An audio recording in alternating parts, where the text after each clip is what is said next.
میں ایک دفعہ ایل او سی کے قریب بیان کے لیے گیا، رش کافی تھا، تو ایک نوجوان جس کی آنکھوں میں سرخی تھی تو وہ لوگوں کو چیر کے آگے بڑھنے کی کوشش کر رہا تھا۔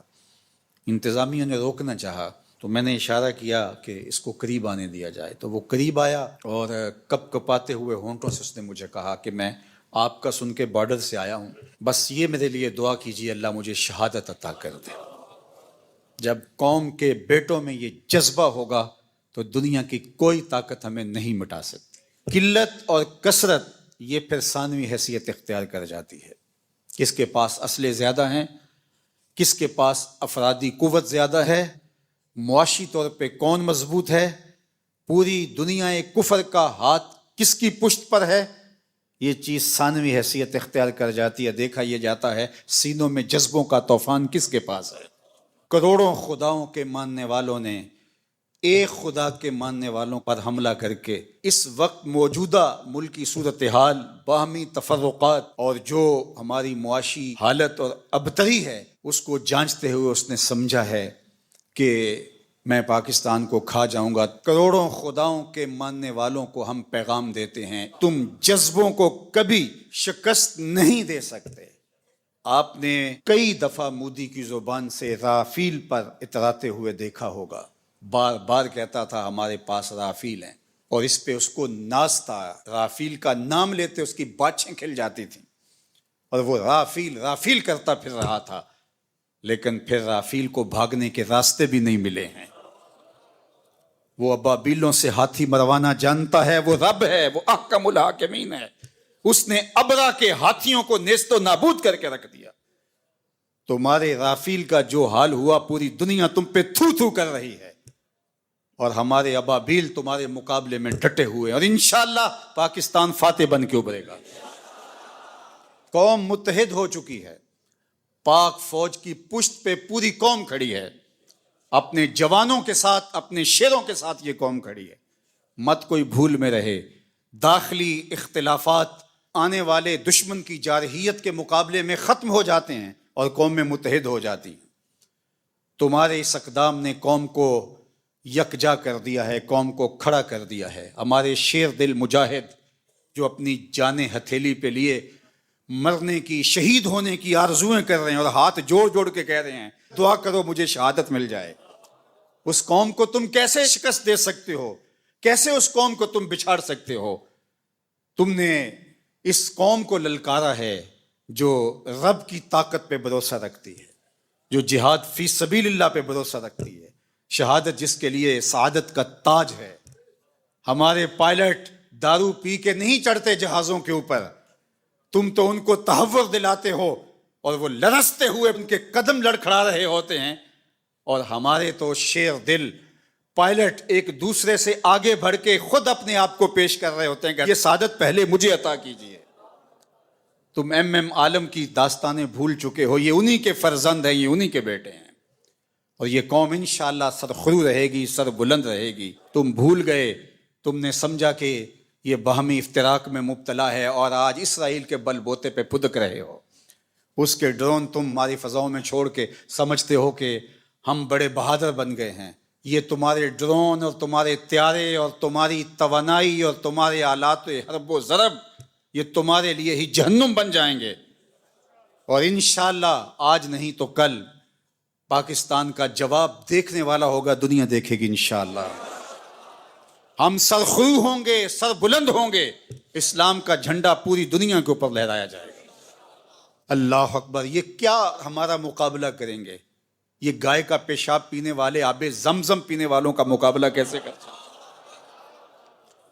وہ گائے جس کا پیشاب اس کا اپنا بچہ نہیں پیتا، وہ دودھ پیتا ہے، پیشاب نہیں پیتا، تو یہ کیا ہمارا مقابلہ کر پائیں گے؟ ان کی پتلونیں ابھی سے گیلی ہونی شروع ہو گئی ہیں، ذرا ان کی چیخ و پکار دیکھو، ان کے میڈیا ہاؤسز کے اندر کس طرح چیخ اور چلا رہے ہیں، اور پیچھے ان کا خوف ملاحظہ کیجئے، اور اس قوم کا جذبہ بھی دیکھیے۔ ابھی ڈرون بعد میں گرتا ہے، یہ پہلے پہنچے ہوئے ہوتے ہیں اور وہاں جا کے تحور آمیز نعرے لگا رہے ہوتے ہیں۔ اس قوم کے جذبوں کو کیسے تم مات دے سکتے ہو؟ کوئی سراسیمگی، کوئی خوف اور کوئی ڈر اس قوم کی کھلڑی میں پیدا نہیں ہوا۔ یہ قوم جو کہہ رہی ہے کہ فوری جواب دیا جائے، انہیں اپنی جانوں کا ڈر نہیں، یہ پاکستان کی آبرو کے لیے بات کر رہی ہے۔ کہ ہماری سرزمین پر انہوں نے یہ جرت کیوں، اس بزدل دشمنوں نے مسجدوں کے اوپر میزائل مارے. ہم ایسا نہیں کریں گے انشاءاللہ. ہم وہاں ماریں گے تمہاری چیخیں دنیا سنے گی انشاءاللہ. اور سر خرو اور سر بلند رہے گا یہ وطن انشاءاللہ. اس کا جھنڈا سبز ہلالی پرچم جس کا رنگ گنبد خضرا کے رنگ والا ہے، یہ جھنڈا قیامت تک یوں ہی لہراتا رہے گا. گنبد خضرا کا فیضان ہے یہ وطن، رسول اللہ کی نگاہ کا فیضان ہے یہ وطن، اولیاء کی نظروں کا فیضان ہے یہ وطن. اس وطن کو مٹایا نہیں جا سکتا، قیامت تک یہ وطن باقی رہے گا. قوم یکجا رہے، اپنی پاک بہادر اور مسلح افواج کے پیچھے پوری قوت کے ساتھ کھڑی رہے، انشاءاللہ پاک فوج آپ کو مایوس نہیں ہونے دے گی. ہمارے مجاہد، ہمارے سپاہی، ہمارے سپہ سالار، ہماری فوج کا ایک ایک فرد سینہ سپر ہے دشمن کے مقابلے میں. اور انشاءاللہ آپ آج نہیں تو کل دیکھیں گے کہ دشمن کو بھاگتے ہوئے راستہ نہیں ملے گا اور اسلام کا پرچم سر بلند ہو رہا ہوگا اور پاکستان زندہ باد کے نعرے لگائے جا رہے ہوں. باپ اپنے بیٹے کو کوئی بات کہے تو سعادت مند بیٹے کو غور سے وہ بات سننی چاہیے. استاد یا شیخ اپنے شاگرد کو کوئی بات کہے تو اسے غور سے اس بات کو سماعت کرنا چاہیے، چونکہ کہنے والا اس کا بزرگ ہے. لیکن وہ بزرگ، وہ شیخ، وہ استاد اگر ساتھ قسم بھی کرے تو پھر اور زیادہ مضمون کی اہمیت ہو جاتی ہے کہ یہ کوئی اہم مضمون تھا جس سے قبل قسم کی جا رہی ہے. اب یہاں جو ارشاد فرمایا جانے لگا ہے اس سے قبل میرے رب نے رب ہو کے قسم کی ہے. میرا مالک تو یوں بھی کہہ دیتا تو کافی تھا، لیکن مضمون اتنا اہم ہے کہ اس کو بیان کرنے سے قبل میرے رب نے قسم کی، اور پھر قسم بھی ایک نہیں کی، 5 قسمیں کی. والعادیات ضبحا، قسم ہے ان گھوڑوں کی جب وہ تیز دوڑیں تو ان کے سینوں سے آواز نکلتی ہے. راہ حق میں جہاد کے لیے جب گھوڑے دوڑتے ہیں تو ان کے سینوں سے نکلنے والی آواز اللہ کو کتنی محبوب ہے کہ ان گھوڑوں کی قسم کی. فالموریات قدحا، اور وہی گھوڑے جب برق رفتاری سے دوڑتے ہیں اور پتھریلی زمین میں جب ان کا گزر ہوتا ہے تو ان کے پاؤں سے لگی ہوئی کھریوں کے ٹکرانے سے پتھروں سے جو شرارے نکلتے ہیں، اللہ فرماتا ہے کہ میں ان گھوڑوں کی قسمیں کرتا ہوں کہ جن کے پاؤں سے لگی ہوئی کھریوں کے ٹکرانے سے پتھروں سے شرارے نکلے.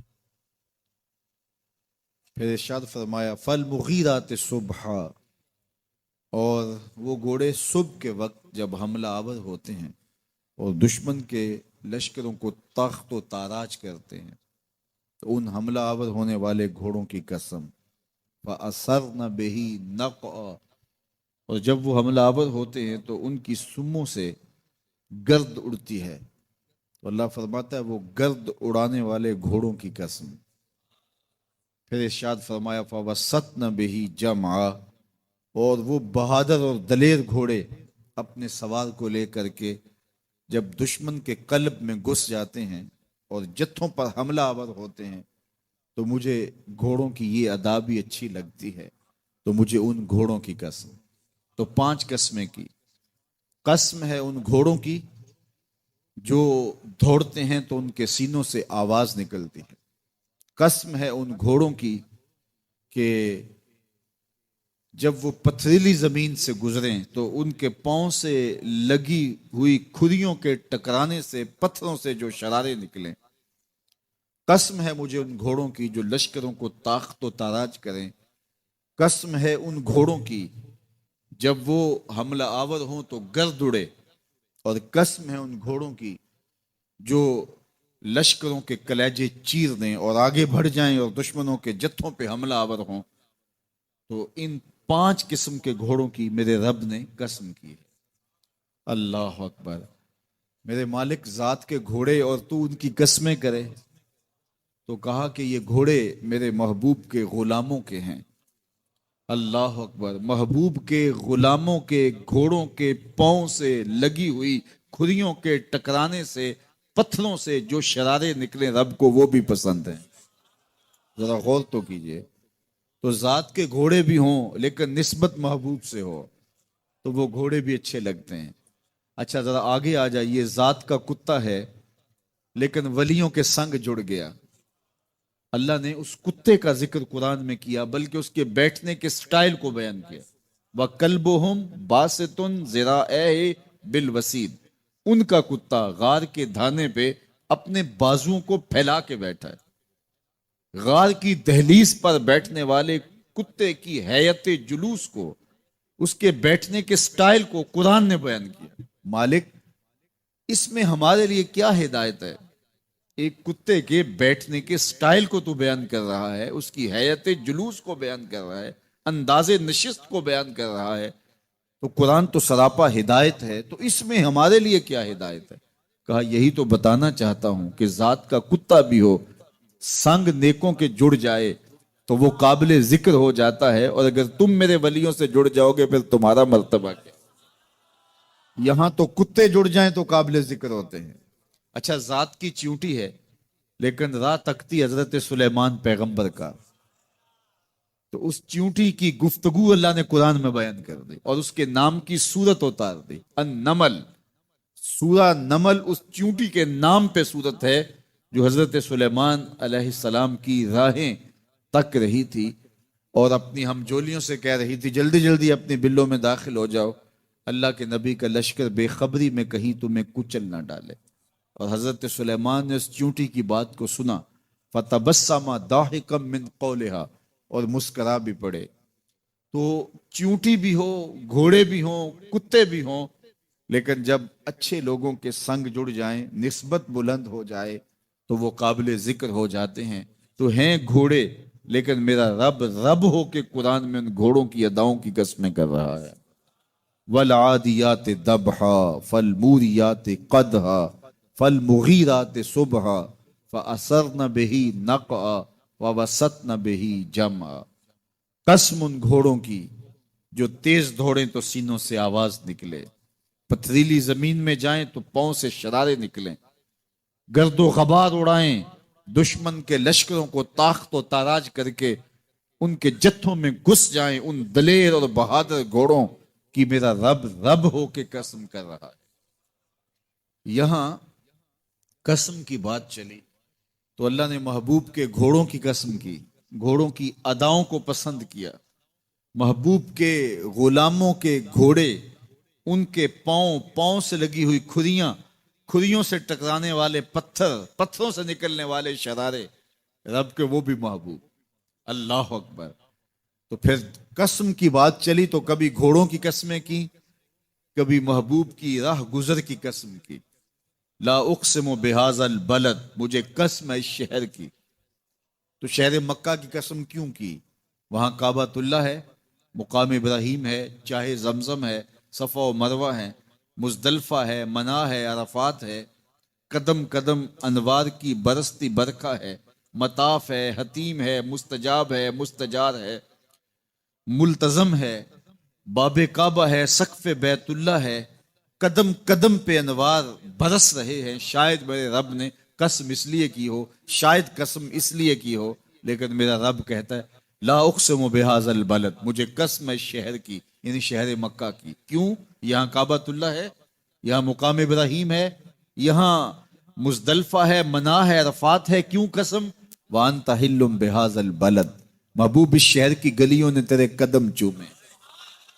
اے انت مقیم فی ھذا البلد، امام قرطبی نے اس کا مفہوم بیان کیا، محبوب آپ کی اقامت اس شہر میں ہے، آپ کے سانسوں کی خوشبو سونگی ہے شہر کی فضاؤں نے، اس لیے مجھے شہر کی قسم کہ محبوب یہاں تم جو رہتے۔ اللہ اکبر۔ تو محبوب کے شہر کی قسم کی، والعصر، محبوب کے زمانے کی قسم کی، والضحیٰ، محبوب کے چہرے کی قسم کی، واللیل، محبوب کی لٹکتی زلفوں کی قسم کی۔ کبھی کہا محبوب تیرے چہرہ زیبا کی قسم، کبھی کہا تیری زلف امبری کی قسم، کبھی کہا تیرے شہر نور کی قسم، کبھی کہا تیرے زمانہ ہنسی کی قسم، اور پھر قسم کا باپ چلا تو بات کہاں تک پہنچی۔ محبوب نہ صرف تیرے شہر کی قسم، نہ صرف تیری گلیوں کی قسم، نہ صرف تیرے چہرہ زیبا کی قسم، نہ تیری زلف نور کی قسم، نہ تیرے عہد زریں کی قسم، محبوب تیری قسم تو ہے ہی تیرے غلاموں کے گھوڑوں کے پاؤں سے لگی ہوئی کھریوں کے ٹکرانے سے جو شرارے اڑتے ہیں، میں خدا ہو کے ان شراروں کو بھی پسند کرتا ہوں اور ان گھوڑوں کی بھی قسمیں کرتا ہوں۔ یہ قرآن ہے نا، والعادیات ضبحا، قسم ہے محبوب تیرے غلاموں کے گھوڑوں کی۔ اللہ اکبر، قسم ہے ان کے سینوں سے نکلتی آواز کی، قسم ہے ان کے پاؤں سے نکلتے ہوئے شراروں کی، قسم ہے ان کی خوبصورت اداؤں کی، ان اداؤں والوں گھوڑوں کی قسم۔ اللہ اکبر، یہ قسمیں کرنے کے بعد جواب قسم کیا ہے؟ دیکھیے میں یہاں بیٹھا ہوں اور میں گفتگو کے آغاز پہ ہی قسمیں اٹھانا شروع کر دوں۔ مجھے قسم ہے رب کعبہ کی، مجھے قسم ہے عرش الہی کے مالک کی، مجھے قسم ہے زمین و آسمان کے خالق کی، تو قسموں پہ قسمیں کرتا جاؤں تو جو مجھے غور سے سننے کا عادی نہیں بھی ہے تو وہ بھی متوجہ ہو جائے گا اور سننے کے لیے بے چین ہو جائے گا کہ حضرت قسموں پہ قسمیں اٹھائے جا رہے ہیں، کوئی بات ہے آج؟ تو میرا رب رب ہو کے قسمیں کر رہا ہے۔ تو اس کے بعد جواب قسم کیا ہے؟ تو کان کھڑے ہو گئے، روحوں میں پیاس بڑھ گئی اور سماعتیں بچھ گئی کہ میرے مالک تو قسموں پہ قسمیں کر رہا ہے، کبھی گھوڑوں کی اداؤں کی قسمیں، کبھی ان کے سینوں سے نکلتے ہوئے جو ہے وہ اس مہیب آواز کی قسمیں، کبھی پاؤں سے اڑتے ہوئے شراروں کی باتیں، اور کبھی ان کے پاؤں سے اڑتی ہوئی دھول کی کہانیاں۔ تو قسم پہ قسم، اور قسمیں بھی گھوڑوں کی، تو کوئی بات ہوگی۔ تو ایک دم کان کھڑے ہو گئے تو جواب آیا، ان الانسان لربہ لکنود، بے شک انسان اپنے رب کا ناشکرا ہے، انسان اپنے رب کا ناشکرا ہے۔ قسمیں گھوڑوں کی ان کی اداؤں کی اور ناشکرا حضرت انسان کو کہا۔ یہ کتنی لطیف چوٹ تھی جو حضرت انسان کو ماری گئی۔ یا اللہ، ہمیں ناشکرا کہنا تھا تو کہیں اور مقام پہ کہہ لیا جاتا۔ گھوڑوں کی تو قسمیں کرے اور ہمیں ناشکرا کہے، گھوڑوں کی قسمیں ہو رہی ہوں اور انسان کو ناشکرا کہا جائے، انسان کو ناشکرا کہنا تھا تو کسی اور موقع پہ کہہ لیا جاتا۔ کہا یہی تو سمجھانا چاہتا ہوں کہ چم میٹھا نہیں ہوتا، کم میٹھا ہوتا ہے۔ تو ذات کے گھوڑے بھی ہوں لیکن کام کریں تو مجھے وہ بھی اچھے لگتے ہیں، اور تم انسان بنے ہو، نقوش بڑے اچھے ہیں، قدے رانا رکھتے ہو، جھیل جیسی آنکھیں ہیں، اور تم چلتے ہو تو قیامت چلتی ہے، لیکن مجھے تم اچھے نہیں لگتے اگر تم ناشکرے ہو۔ یہ ہیں ذات کے گھوڑے لیکن میرے محمد عربی کے غلاموں کے غلام ہیں، مجھے اچھے لگتے۔ تو وہ چم نہیں دیکھتا، وہ کم دیکھتا ہے۔ تو ذات کے گھوڑے بھی ہوں لیکن نسبت ہو میرے حضور سے، نسبت میرے رسول سے ہو تو رب کو وہ اچھے لگتے ہیں۔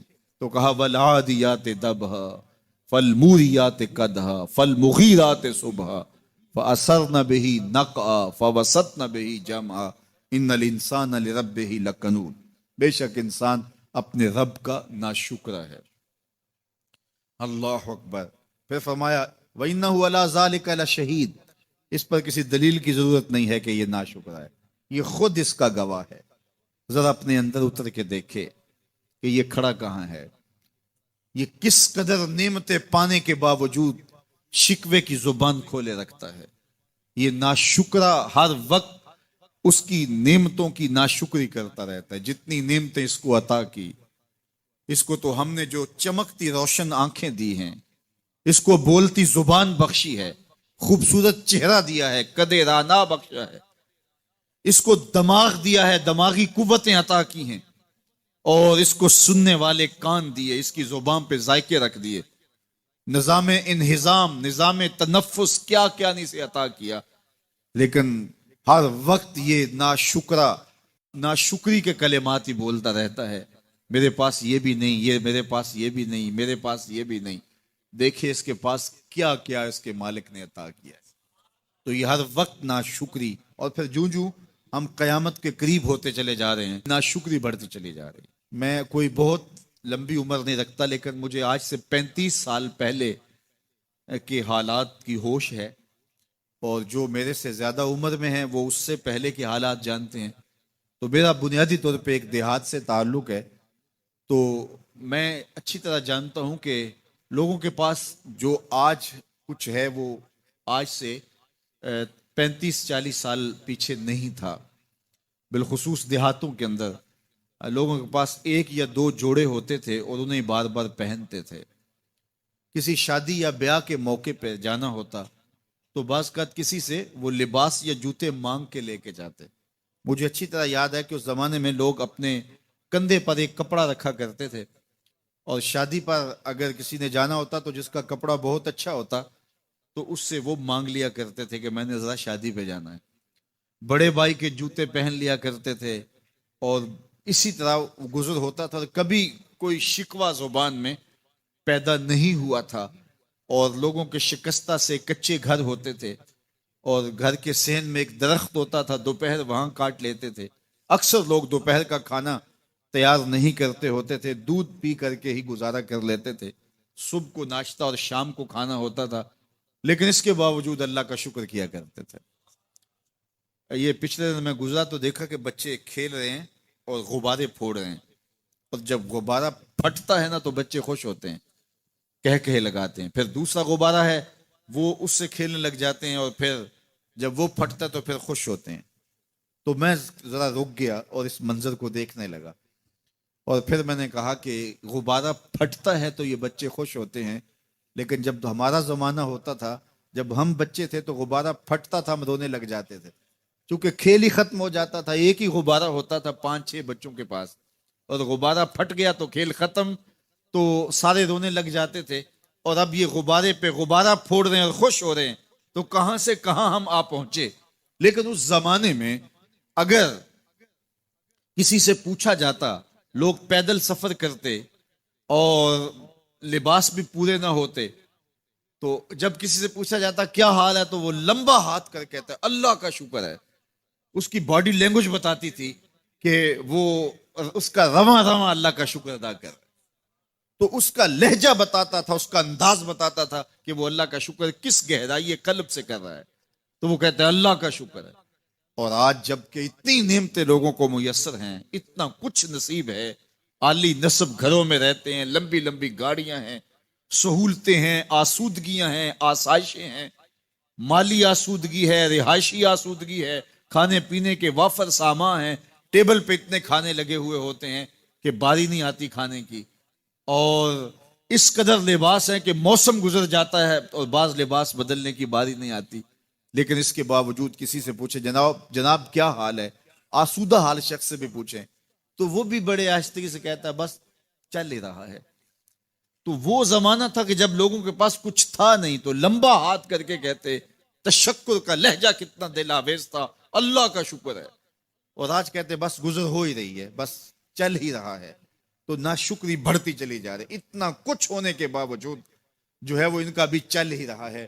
تو کہا ان الانسان لربہ لکنود، بے شک انسان اپنے رب کا ناشکر ہے۔ اتنی نعمتیں کھانے کے باوجود، اتنی دولتیں سمیٹنے کے باوجود، اتنی عزتیں پانے کے باوجود، اتنی آسائشیں حاصل کر چکنے کے باوجود، دولت کے اتنے انبار رکھنے کے باوجود، اس کی زبان بولتے ہوئے کتنے بخل سے کام لیتی ہے کہ بس گزر اوقات ہو ہی رہی ہے۔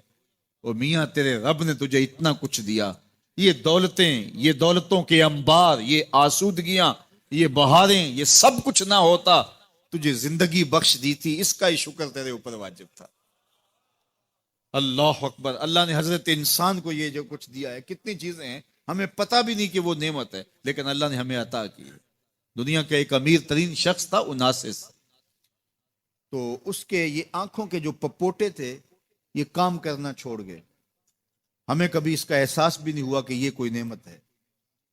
آٹومیٹک سسٹم میرے رب نے لگایا ہے، ادھر تنکا اڑا ادھر آنکھ بند ہو گئی، لیکن اس کو مسئلہ کیا ہوا کہ یہ پٹھے اس کے ختم ہو گئے اور وہ اپنی مرضی سے آنکھیں نہیں بند کر سکتا تھا۔ ڈاکٹر سلوشن ٹیپ لگا کے آنکھیں کھول دیتا اور جب اس نے سونا ہوتا تو وہ بند کر دیتا۔ دنیا کے امیر ترین لوگوں میں سے ایک نام تھا، تو کسی نے اس سے پوچھا کہ تیری زندگی کی سب سے بڑی خواہش؟ اس نے کاش اپنی آنکھیں اپنی مرضی سے کھول سکوں. کہا اس کے لیے تجھے کوئی قیمت لگانی پڑے تو کتنے پیسے لگا سکتا ہے؟ کہا ساری دولت لگ جائے، کاش میں اپنی آنکھیں اپنی مرضی سے کھول سکوں. مجھے یہ بتائیے کہ حضرت انسان کو کیا کچھ نہیں اللہ نے دیا. یہ لعاب ہے نا، لعاب ہم روز تھوکتے ہیں، یہ مقدار سے کچھ کم ہو جائے تو بولنے میں دقت، نظام خراب. یہ جو لعاب ہمارے منہ میں آتا ہے، جو ہم تھوک دیتے ہیں، یہ قدرتی گریس ہے جو بولنے میں مدد دیتی ہے، نظام انہضام کو ٹھیک رکھتی ہے. اور اگر یہ لعاب کم ہو جائے مقدار سے تو نظم خراب ہو جائے. اللہ اکبر. تو ہم نے کبھی سوچا کہ یہ بھی نعمتیں ہیں؟ باقی روشن آنکھیں، چمکتا چہرہ اور زور آور ہاتھ، چوڑی چھاتی، دھڑکتا دل، اور کہتے ہیں اس دماغ کا اگر کمپیوٹر تیار کیا جائے تو نیو یارک شہر سے بڑا ایک بکریاں چرانے والے شخص کے دماغ کا کمپیوٹر بنے. یہ حضرت انسان کو اللہ نے اتنا کچھ دیا ہے، اور پھر اس کو نعمتیں دی، عزتیں دی، جائیدادیں، زمینیں، لمبی لمبی گاڑیاں، عالی نسب پلازے، کتنا کچھ دیا. پھر خوبصورت اولادیں دی، کیا تسکین قلب کے لیے رکھا اس نے. تو اس کے باوجود بھی یہ کہہ رہا ہے بس چل رہا ہے، گزر اوقات ہو رہی ہے. ان الانسان لربہ لکنود. انسان اپنے رب کا کتنا ناشکر ہے. اس نے کیا کچھ اسے عطا کیا، کیا کچھ عطا کیا، لیکن یہ شکر کا کلمہ بھی نہیں بولتا، بخل سے کام لیتا ہے. تو کہا یہ ناشکر ہے، اور اس پر کوئی خارج سے دلیل لانے کی ضرورت بھی نہیں ہے. وَإِنَّهُ عَلَىٰ ذَلِكَ لَشَهِيدٌ. اور یہ خود اس پہ گواہ ہے. ذرا اپنے اندر اتر کے دیکھے تو یہ کتنا بخل کرتا ہے شکر ادا کرنے میں، اسے خود سمجھ آ جائے گی. وَإِنَّهُ لِحُبِّ الْخَيْرِ لَشَدِيدٌ. اور اس کی ایک خصلت یہ ہے کہ یہ دولت کی محبت میں بڑا سخت ہے. دولت کی محبت یہ بہت زیادہ اپنے سینے میں پال چکا ہے، اور یہ دولت اس کی محبوبہ بن گئی ہے. دولت تو اس کی ضرورت ہونی چاہیے تھی، لیکن اس نے اس کو اپنی محبوبہ بنا لیا. وَإِنَّهُ لِحُبِّ الْخَيْرِ لَشَدِيدٌ. اس کو محبت زر شدت سے ہو گئی ہے. سویر سے شام تک اس کا وظیفہ ہی یہی ہے. اس کی زندگی کے اندر منصوبے یہ چلتے ہیں. اللہ نے اتنا نوازا ہوا ہے، اس کی ساری زندگی آسودگی سے گزر سکتی ہے جتنا اس کے پاس موجود ہے، لیکن اس کے باوجود ہر وقت اس کے دماغ کے فیتے پہ یہی چلتا ہے، اور یہی کہانی چلتی ہے، یہ زیادہ کیسے ہو، یہ زیادہ کیسے ہو، یہ زیادہ کیسے ہو. اس اضطراب نے اس کو بے چین کر دیا ہے، اور خواہش زر نے، حفظ زر نے اس کا چین چھین لیا ہے. اور اتنی محبت جاگزی ہوگی اس کے دل میں کہ اللہ کی محبت کے لیے اس کے دل میں جگہ ہی نہیں بچی. وَإِنَّهُ لِحُبِّ الْخَيْرِ لَشَدِيدٌ. اللہ اکبر. اب پہلے گھوڑوں کی اداؤں کی قسمیں کی، پھر اس کے بعد حضرت انسان کی یہ جو بڑی خامیاں تھی، جو خامیاں جڑ ہیں اس کی باقی خامیوں کی، ان کو بیان کیا. ایک تو ناشکرہ ہے، جو ملا ہے اس پہ یہ شکر ادا نہیں کرتا، حالانکہ اگر وہ شکر ادا کرے، رب کا وعدہ ہے کہ اگر تم شکر ادا کرو گے میں اور زیادہ دوں گا. ایک تو یہ شکر نہیں کرتا، اور دوسرا یہ ہے کہ دولت کی محبت اس کے رگو ریشہ میں رچ بس گئی ہے. بلکہ اللہ تعالیٰ نے ان بد نصیب لوگوں کی کہانی بیان کرتے ہوئے کہا جو دولت کو مقصود ہی بنا بیٹھے. الذی جمع مالا وعدد. یہ وہ بد نصیب لوگ ہیں جو مال کو جمع کرتے ہیں اور گنتے رہتے ہیں، بار بار حساب کرتے ہیں. الذی جمع مالا وعدد. مال کو جمع کیا، وعدد، اور بار بار اس کو گنتے رہے. اتنے ہو گئے، اب اتنے ہو گئے. اللہ کلا لینبذن فی الحطام. پہلے شرف میں الذی جمع مالا وعدد یحسب ان مالہ اخلد. یہ گمان کرتے ہیں کہ ہمارا مال ہمیں لافانی کر دے گا، مال کی کثرت سے ہم محفوظ ہو جائیں گے اور ہمارا کچھ نہیں بگڑے گا. دولت اتنی ہوگی تو ہم ہر طرح سے حفاظتوں کے ساتھ میں آ جائیں گے، ہمارا مال ہمیں لافانی کر دے گا. یحسب ان مالہ اخلد. اللہ تعالیٰ نے فرمایا کلا، ایسا ہرگز نہیں ہے. یہ تمہاری بھول ہے کہ مال تمہیں لافانی کر دے گا، مال تمہیں مرنے نہیں دے گا، مال تمہیں محفوظ کر دے گا. کلا، ایسا ہرگز نہیں ہے. بلکہ کیا ہے؟ لَيُنبَذَنَّ فِي الْحُطَمَةِ. ہم تمہیں پکڑ کے آگ میں ڈال دیں گے. لَيُنبَذَنَّ کے لفظ پہ اگر غور کیا جائے تو عربی میں جب ان کا جوتا پرانا ہو جاتا تو پرانا جوتا جب پہننے کے بھی قابل نہ رہتا تو اس کو اتار کے ایسے حقارت سے پھینکتے اور اس کے لیے لفظ استعمال کرتے نبذت النال، میں نے جوتا پھینک دیا. وہ جوتا جو پاؤں میں ڈالنے کے بھی قابل نہ رہے اور اتنا پرانا ہو جائے کہ اس کو اب جو ہے وہ مزید مرمت بھی نہ کروانا ممکن ہو تو اس کو پھر پھینکا جاتا ہے اور پھر اس کو وہ حقارت سے پھینکتے ہیں اور وہ جوتا چلتے ہوئے تنگ کرتا ہے تو پھر اس کو اتار کے حقارت سے رب پھینک دیتے ہیں. تو اس کے لیے لفظ بولتے ہیں نبذت النال، میں نے جوتا پھینک دیا. حقارت سے پھینکنے کو نبض کہتے ہیں اور یہی لفظ اللہ تعالیٰ جل شانہ نے فرمایا کلا لیمبذن فی الحطمہ.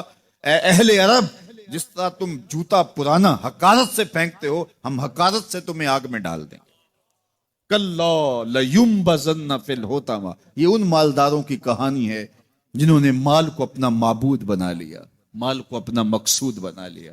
مال مال مال، ہر قدر پامال کر دی، ہر قدر کی قربانی دے دی مال کے بدلے.